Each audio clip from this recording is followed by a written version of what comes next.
አይናችን ነሽ ማርያም አንቺን አይንኩብን የተዋህዶ ልጆች እንወድሻለን በስመ አብ ወወልድ ወመንፈስ ቅዱስ አሐዱ አምላክ አሜን። አምላካችን ኢየሱስ ክርስቶስ በመንግስቱ ሽረት በባህሪው ሞት በስራው ሐሰት የሌለበት ለዚህ ዕለት ያደረሰን ክብርና ምስጋና አምልኮትና ውዳሴ ለስም አጠራሩ ይሁን። እኔ አባ ገብረመድኅን እባላለሁ።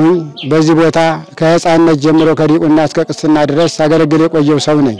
ይህ ቦታ የሚገኘው በጋሸናና በላሊበላ አማካይ ነው። ይህ ቤተክርስቲያን ጥንታዊና ታሪካዊ ሕዋን ገዳማውያን አባቶች የነበሩበት መሆኑ ይታወቃል። በውስጡም ብዙ ድውያን የተፈወሱበት ብዙ በረከት የሚገኝበት ቦታ ነበር። ከወቅቱ አኳያ የተነሳ ትውልዱ ወደ ከተማ እየፈለሰ በመሄዱ ያው ብዙ ሰው የለውም። ስለዚህ ጥንታዊ እንደመሆኑ መጠን ከዚህ ያሉት ሰዎች ይህን ቤተክርስቲያን በ2010 መሰረቱን ቆፍረው ቤተክርስቲያኑ እንዲሰራ ጥረት እያደረጉ ይገኛሉ። እኔ ጸጋዬ እባላለሁኝ። የዚህ ሀገር ተወላጅ ሰው ነኝ። የመካናት ላቂት አቡነ ገብረ መንፈስ ቅዱስ ቤተክርስቲያን የተመሰረተው በ1632 ዓመተ ምህረት በአጼ ፋሲል ዘመነ መንግስት ተመስርቶ በጭቃና በድንጋይ ተሰርቶ ህብረተሰቡ ሲገለገልበት ከቆየ በኋላ በአዲስ ቤተክርስቲያን ይህንን ጀምሮ ይገኛል። ይህ ቤተክርስቲያን ግን ተጀምሮ ያለ ህብረተሰቡ ዲያ በመሆኑ እንደገና ሰው ማናሳ በመሆኑ ተጀምሮ ሊቀርብን ነው በሚል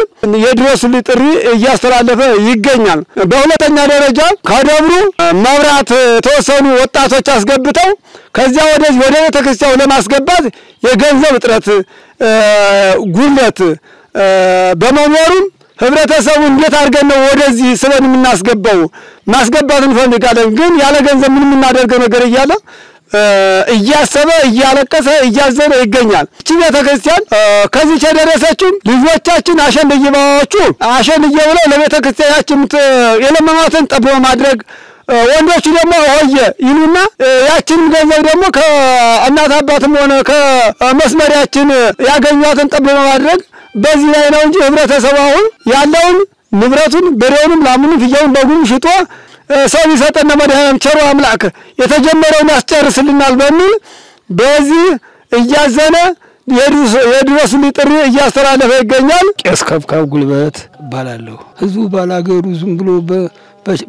በመጨናነቅ ያችን ያለችውን እንድትዘጋ እንድትከፈት እያደረገ ይገኛል። ህዝቡ የገዛ ሀብቱን እያወጣ በዚያ ነው ሲረዳ የሚኖረው ቤተክርስቲያኑን ሲያስወድሳት የሚኖረው እና ወደ ላይ እንግዳ ወደ ምንም የምናገኘው ነገር የለንም። ወደ ላይ ወደ ከፍተኛ በጎ አድራጊ ለምናገኘው የለንም። አሁን ቀድሞ አላገኘንም እና ስለዚህ በዚያው በገበሬው ትግል ነው የተቀደሰ የተከፈተ እየተዘጋ የሚገኘው ስለዚህ ነው እና እንጻውንም ደግሞ ይሄው የምታውቁት ሀገንቡም ደግሞ ገና ብዙ የሚጨመራለው ሁሉም ገና ነው። አርሶ አደር ጌጡ መንግስት ባላለሁኝ ምንድነው ይሄ ቤተክርስቲያን ቀደም ሲል የተሰራ ነው። በጣም ጠባብና ከጭቃ የተሰራ ጣም ትንሽ ነበረች። ፈቃደ እግዚአብሔር ሲደርስ 2010 ላይ ጠር ላይ ተስማምተነ ህብረተሰቡ ሴትም ወንድ ትንሽም ሆነ ትልቅ እንድንሰራ በአንድ ወደ ስምምነት ገባነ። ከዚያ ከገባን በኋላ ነባሯን ቤተክርስቲያን አፍርሰነ ወደ አዲስ ለመገንባት ስንል የካቲት 18 ቀን ባለሙያዎችን በማንጣት የቅየሳ ስራ ተካሂዷል። የቅየሳ ስራ እንደተካሄደ ከዚያ መጋቢት 6 ቀን ደግሞ ያው መሰረት ድንጋይ እንዲወርቅ ተደርጓል። ከዚያ ወደ ስራ ስንገባ እያንዳንዳችን 100 ሰዎች ባለን በጀትና አቅም አንፃር ያው ተስማምተን ሴትም ወንድም ትንሽም ትልቁም ተስማምተን በጀት የራሳችን ካለና አቅም አንፃር በጅተናል። ስንበጅት ምንድነው እያንዳንዱ ቂሰኛው እያንዳንዱ አባወራ 10 ሺህ ብር ወድቆበት ጥንድ በሬ ያለው አንዱን በሬ እየሸጠ አንድ በሬ ያለው አንዱን ያው እየሸጠ በመቆፈሪያ እንዲቆፍር ያደረገ ያው የነፍስ ጉዳይ ይበልጥና በሚለው መረ ተነሳስተና ወደ ስራ ገብተናል። ተስራ ስንገባ ግን ያው እንደምትውት በገጠመነ በወቅታዊ ችግር ምክንያት በተለያየ የኑሮ ውድነት በጣም ችግር ላይ ገጥመነ የተጀመረው ህንጻ አስደሳችና ማራኪ ቢሆንም በማል ላይ ግን አንደኛ ብዙ አመታት ፈሽቶብናል።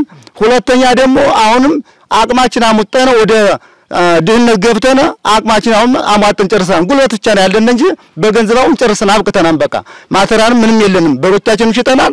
አዝመሮቻችን፣ ጤፎቻችን እንደ ስንዴ፣ ምስር ወዘተ መሳሰሉትን ከባረኩልና ወይ ደግሞ ያን ያቀናን ቀጣይ ወደፊት እንቀጥላለን የሚል እንጂ አሁን ገንዘብ ይባል መተረን ጨርሰናል። በቃ ስለዚህ ቀጣይ ግን የሚያስፈልጉት እነ መስታይት፣ እነ ቆርቆሮ፣ እነ ሚስማር ከፍተኛ ፋብሪካ ውጤቶች ደግሞ በእኛ አቅም የተገዝተውና በእኛ በጀት ተገዝተው የሚለብሱ ስለማለት አሁን ማለት ምን ፈልገው መቼም እናንተ እንደ ታንኳ ወይም እንደ መሸጋገሪያ ሆናችሁ ከባለሀብቶች ጋር አገናኝታችሁ እንዲጨረስልን ታደርጉልን ዘንድ በክብር እለምናለሁኝ። ተስኪያኑ እንዲፈጠም እንዲሰራ ገንዘብ ማጠር እንዲከበር እንድንቆርበት እንድንወደስበት እንዲፈጠምልን ነው። ሌላ ምን እላለሁ? እና ግዙን እናንተ አው ከመታችሁልናል ገዙና ድረሱልን። ቦታው በረሃማ ነው፣ ገጠር ነው። የምትመለከቱት ሁሉ በሰማይም በምድርም ዋጋ ስለምታገኙ እርዳታ እንድታደርጉልን በጻድቁ ስም እንማጸናችኋለን። ወስብሐት ለእግዚአብሔር ወለወላዲቱ ድንግል። ይቆየን።